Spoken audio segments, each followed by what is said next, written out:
Each year, more and more people are living rough, often in the shadows of empty buildings which could house them. One of these buildings, off the Strand, is old Charing Cross Hospital, but it won't be empty much longer. Well, when did you first get the idea of grabbing the old Charing Cross Hospital and using it for the homeless? We first got an old factory you probably know of at the Marmite. It's a terrible place. Then somebody jokingly said, well, you know, if you're going to take factories, why not take Charing Cross Hospital? I thought about it and I thought it needn't be a joke. We should have it open very quickly, I hope. I went to see the hospital first. It's practically empty, there are only about 40-odd people there. I just wrote to Keith Josephs and said I thought it would be a good idea if he gave me the hospital since it's empty. Met the officials, pointed out to them that we'd save them money. Even if they didn't charge us rent, we'd save security, we'd save everything. And in addition, we'd have people off the street. Yeah. Now, once you've got the hospital going, who is going to be there? What kind of people? Is it from one charity only, or what? No, it's a broadly based management committee composed of a representative of St Mungo, a representative of Char, a representative of the Bow Mission. These are experts, these are people who've been working in the field for years. And we hope eventually that anybody who wants to sleep undercover will be able to. Alcoholics or anybody? Most of my friends are alcoholics. The only difference between me and the other alcoholics is I can afford to eat and pay for a flat as well. Not all the homeless are alcoholic dropouts unwilling to work. Many are decent, underpaid and sometimes inadequate men and women who need help. The man who will run Charing Cross, mainly with volunteers, is Alastair Miller. How will he do it? What I plan to do is that those who are without work or incapable for some reason or other, by virtue of being dull or being incapacitated in some way, that we'll have some trade training courses and simple skills for them. So that when they do leave Charing Cross, because you must remember that Charing Cross is only going to be a stepping stone to their own accommodation, their own freedom, perhaps in Lennox buildings where we have bed-sitters.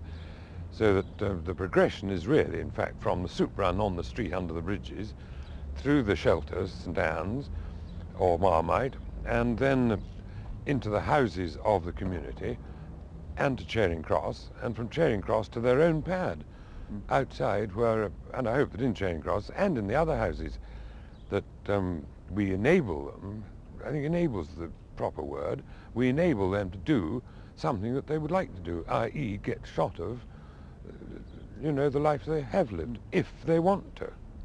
Why can't you find anywhere to live? Why do you have to be here at the Marmite factory? Well, it's very expensive in London, you know. The accommodation is hard to find. How much are you living on each week? How much money do you get each week? My money is about £24. Can I ask you, why are you homeless? Why are you down here?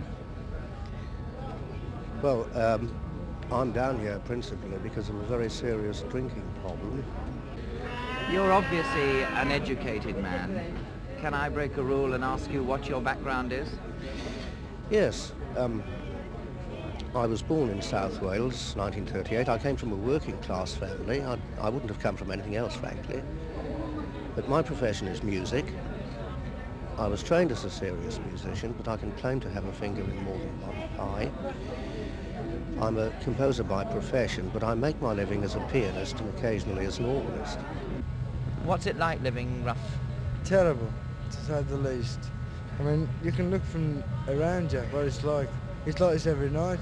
You know, it's either this or roughing it. There's no other choice. You've got no alternatives. It's you come here or you sleep outside. Simple as that. Do you think people understand what it's like to be homeless unless they've been homeless? They don't want to know you. If they haven't had it tried themselves, they can't possibly judge it. But they just turn their backs on you and say, a dasser. They don't give you no chance. And most of the people you saw tonight, very basically in simple terms, for a Christian society there's no bloody hope whatsoever. And the reason there's no hope is that, I mean, you look in there, you walk in there and you look around you and you see that, you know, this isn't a civilization, this is a jungle. In spite of the fact that these people desperately need that hospital, there is opposition from the Covent Garden community. I asked their spokesman why. Because we've already got a very big, large DOSer population in Covent Garden. We've got two of the biggest DOS houses, one in Drury Lane and one in Parker Street. And this will only add to the problems that Covent Garden are facing at the moment, which is a population that has depreciated and been depleted over the years, we're getting to a position now where the indigenous population and the Dosser population are almost equal.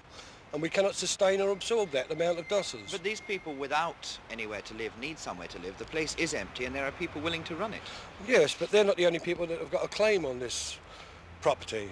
I mean, the GLC are always telling us the problems of inner London, that social services are breaking down, ambulance drivers, they can't get bus drivers, they can't get tube train drivers, teachers are in short supply. So there's other problems in central London besides Dossers. And I think this should have been open to consultation, certainly to the people of Covent Garden, to be discussed first. Will you and members of the community actively oppose any Dossers who want to come in here, who will be moved in here, and the people who will be helping them? Well, I know the community are against it. There's Peabody buildings around there. No one's consulted them whether they want Dossers on their doorstep. We hope that Charing Cross will be a very large thorn in the flesh of London, indeed the country in a way, because people typecast people who sleep in the streets homeless as dossers and mess drinkers. We're trying to say, look, given the right type of environment, and God knows Charing Cross isn't the right type of environment, at least accommodation, give them a chance where they can keep clean, where they can live a normal life, to try and prevent them from falling into this rut. And the thing about Charing Cross is, for many of them, give them somewhere to sleep, give them somewhere to live in a reasonably conducive environment with a bed. That is an incentive to get work, and if they can get work, they can start contributing back in and feel they belong in a funny sort of way.